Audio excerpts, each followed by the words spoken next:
Hello and welcome back to the Help Is Here podcast. Today I'm going to be talking about whether you should drink alcohol when trying to overcome pornography addiction or not.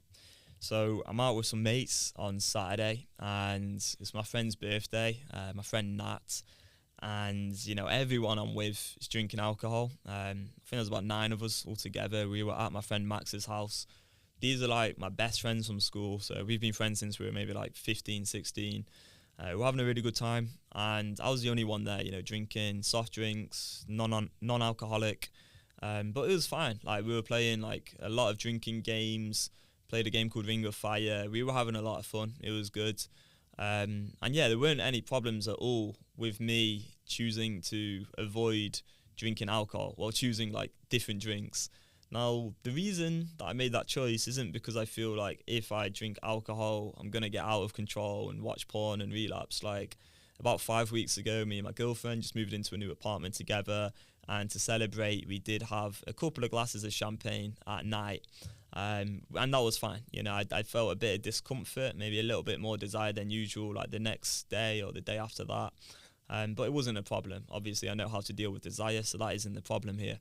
But the reason that I personally choose to abstain from alcohol is quite simple. I just don't see it as particularly worth it. There's not some big neuroscience behind this for me. I don't need to know about the neuroscience or like how it impacts the brain. I just know my own personal experience with alcohol. Like, what happens for me, if I drink a lot of alcohol, I just feel a little bit groggy. I do sometimes have more desires. I don't feel particularly fresh. I don't feel particularly energetic and alive. And I want to engage in compulsivity more. So for me, it's just not worth it. It doesn't really add much to my life. And actually, one thing that I did take away from a method called the freedom model, which I'd say, is probably up there with some of the best methods. I don't think it's anywhere near as good as Beyond Compulsion method, of course, but I think it's a lot better than a lot of the nonsense out there.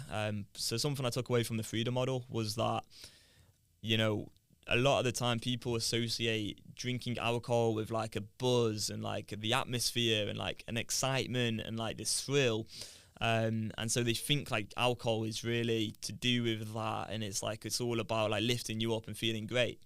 But then imagine someone at a funeral drinking a pint of beer, and it's like, well, yeah, a lot of people at funerals do drink alcohol. Like at the last funeral I went to, I remember drinking some alcohol many years ago, and it doesn't result in that buzzy, sort of happy, excited, energetic feeling. So a lot of the time it's really the context around the alcohol that's resulting in people having the buzz, rather than them getting like that buzz from the alcohol itself. So like a lot of the times when I've drunk alcohol in the past, it has been in situations where maybe I'm on holiday, I'm with friends, I'm in a club, I'm at a party, it's things like that. So obviously you're going to feel a little bit more excited, you're going to be in a good mood, you're going to have a bit of a buzz to you. And then what I've done now, over the last like 12 months is I've basically experienced all those situations, like being in the parties and clubs and stuff, without drinking any alcohol at all. And it's really transformed my whole belief system because I've had a really, really good time in those situations. So in the same context, but without the alcohol, and still feeling pretty much as good as ever. And, again, like Saturday night with my mates, celebrating his birthday, I was joining in, playing the games, having fun, having a laugh, being a bit giddy, whatever. And I didn't drink any alcohol at all. So my belief system's just completely transformed, which has been really, really nice. And what I would say is that when it comes to porn addiction recovery, the main thing that I just think is so key is to understand that there can be a tendency for the addicted part of the mind to want to substitute one compulsive behaviour out for another. And what it'll do is it might say, okay, we're not going to drink porn. We're not going to watch porn. Drinking porn, I mean, that'll probably be a thing in a few years, whatever. I don't even know what the world's going to come to. God knows. But anyway, watching porn. Instead of watching porn, I'm going to go drink some alcohol. And like, that isn't going to change the neural pathways. So that's the main thing I'd just watch out for, is like the belief that, okay, if I, don't watch porn, it's okay for me to engage in these other behaviours. The point of Beyond Compulsion to me and the work we do is to get people to a position where they don't feel they need anything at all to sort of get out of the discomfort of going through like withdrawal and of having desires, and instead they can just face the desire, experience the discomfort without acting on it, that's how you're going to get real like peace of mind, freedom, self-control, and all the benefits that, you know, people who have taken our method really talk about.